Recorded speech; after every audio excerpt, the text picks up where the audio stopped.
Observación de sí mismo. La autoobservación.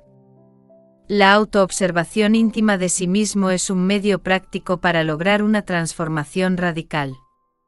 Conocer y observar son diferentes.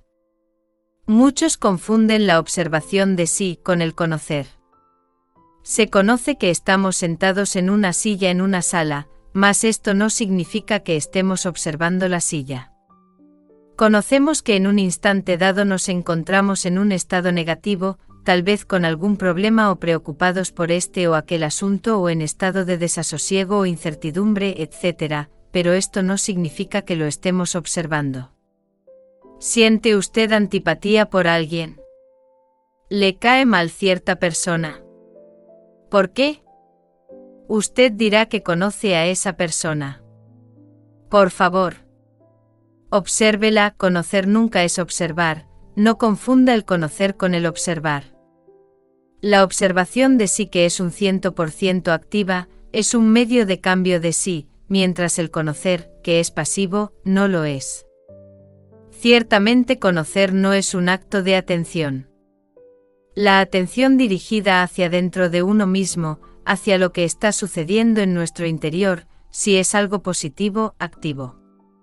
En el caso de una persona a quien se tiene antipatía, así porque sí, porque nos viene en gana y muchas veces sin motivo alguno, uno advierte la multitud de pensamientos que se acumulan en la mente, el grupo de voces que hablan y gritan desordenadamente dentro de uno mismo, lo que están diciendo, las emociones desagradables que surgen en nuestro interior, el sabor desagradable que todo esto deja en nuestra psiquis, etcétera, etcétera, etcétera.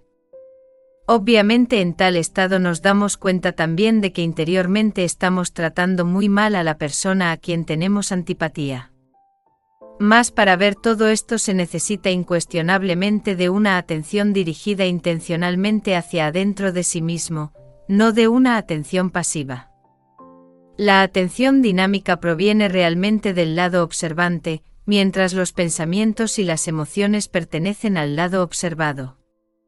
Todo esto nos hace comprender que el conocer es algo completamente pasivo y mecánico, en contraste evidente con la observación de sí, que es un acto consciente.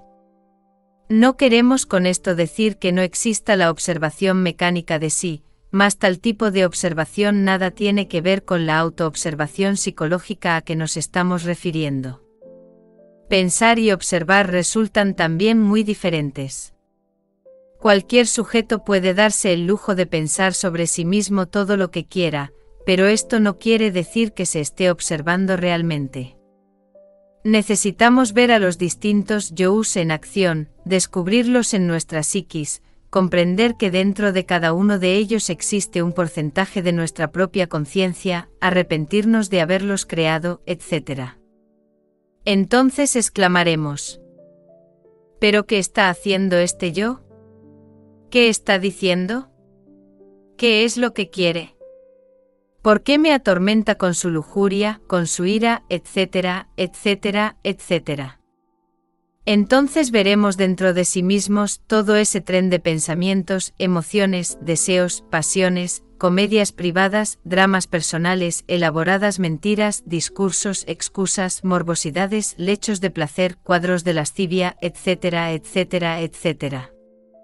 Muchas veces antes de dormirnos, en el preciso instante de transición entre vigilia y sueño, sentimos dentro de nuestra propia mente distintas voces que hablan entre sí. Son los distintos yous que deben romper en tales momentos toda conexión con los distintos centros de nuestra máquina orgánica a fin de sumergirse luego en el mundo molecular, en la quinta dimensión. Los dos mundos. Observar y observarse a sí mismo son dos cosas completamente diferentes, sin embargo, ambas exigen atención. En la observación la atención es orientada hacia afuera, hacia el mundo exterior, a través de las ventanas de los sentidos. En la autoobservación de sí mismo, la atención es orientada hacia adentro y para ello los sentidos de percepción externa no sirven, motivo este más que suficiente como para que sea difícil al neófito la observación de sus procesos psicológicos íntimos. El punto de partida de la ciencia oficial en su lado práctico es lo observable. El punto de partida del trabajo sobre sí mismo es la autoobservación, lo autoobservable. Incuestionablemente estos dos puntos de partida renglones arriba citados nos llevan a direcciones completamente diferentes. ¿Podría alguien envejecer enfrascado entre los dogmas intransigentes de la ciencia oficial, estudiando fenómenos externos, observando células, átomos, moléculas, soles, estrellas, cometas, etc., sin experimentar dentro de sí mismo ningún cambio radical?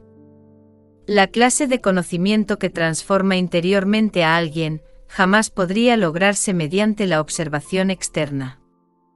El verdadero conocimiento que realmente puede originar en nosotros un cambio interior fundamental tiene por basamento la autoobservación directa de sí mismo. Es urgente decirle a nuestros estudiantes gnósticos que se observen a sí mismos y en qué sentido deben autoobservarse y las razones para ello. La observación es un medio para modificar las condiciones mecánicas del mundo. La autoobservación interior es un medio para cambiar íntimamente. Como secuencia o corolario de todo esto podemos y debemos afirmar en forma enfática que existen dos clases de conocimiento. El externo y el interno, y que a menos que tengamos en sí mismos el centro magnético que pueda diferenciar las calidades del conocimiento, esta mezcla de los dos planos u órdenes de ideas podrían llevarnos a la confusión. Sublimes doctrinas pseudoesotéricas con marcado cientificismo de fondo, pertenecen al terreno de lo observable, sin embargo son aceptadas por muchos aspirantes como conocimiento interno. Nos encontramos pues ante dos mundos, el exterior y el interior. El primero de estos es percibido por los sentidos de percepción externa, el segundo solo puede ser perceptible mediante el sentido de autoobservación interna. Pensamientos, ideas, emociones, anhelos, esperanzas, desengaños, etc., son interiores, invisibles para los sentidos ordinarios, comunes y corrientes y sin embargo son para nosotros más reales que la mesa del comedor o los sillones de la sala. Ciertamente nosotros vivimos más en nuestro mundo interior que en el exterior, esto es irrefutable, irrebatible. En nuestros mundos internos, en nuestro mundo secreto, amamos, deseamos, sospechamos, bendecimos, maldecimos, anhelamos, sufrimos, gozamos, somos defraudados, premiados, etc., etc., etc. Incuestionablemente los dos mundos interno y externo son verificables experimentalmente. El mundo exterior es lo observable. El mundo interior es lo autoobservable en sí mismo y dentro de sí mismo, aquí y ahora. Quien de verdad quiera conocer los mundos internos del planeta Tierra o del sistema solar o de la galaxia en que vivimos, debe conocer previamente su mundo íntimo, su vida interior particular, sus propios mundos internos. Hombre, conócete a ti mismo y conocerás al universo y a los dioses. Cuanto más se explore este mundo interior llamado uno mismo, tanto más se comprenderá que se vive simultáneamente en dos mundos, en dos realidades, en dos ámbitos, el exterior y el interior. Del mismo modo que a uno le es indispensable aprender a caminar en el mundo exterior, para no caer en un precipicio, no extraviarse en las calles de la ciudad, seleccionar sus amistades, no asociarse con perversos, no comer veneno, etc., así también mediante el trabajo psicológico sobre sí mismo aprendemos a caminar en el mundo interior, el cual es explorable mediante la autoobservación de sí. Realmente el sentido de autoobservación de sí mismo se encuentra atrofiado en la raza humana decadente de esta época tenebrosa en que vivimos. A medida que nosotros perseveramos en la autoobservación de sí mismos, el sentido de autoobservación íntima se irá desarrollando progresivamente.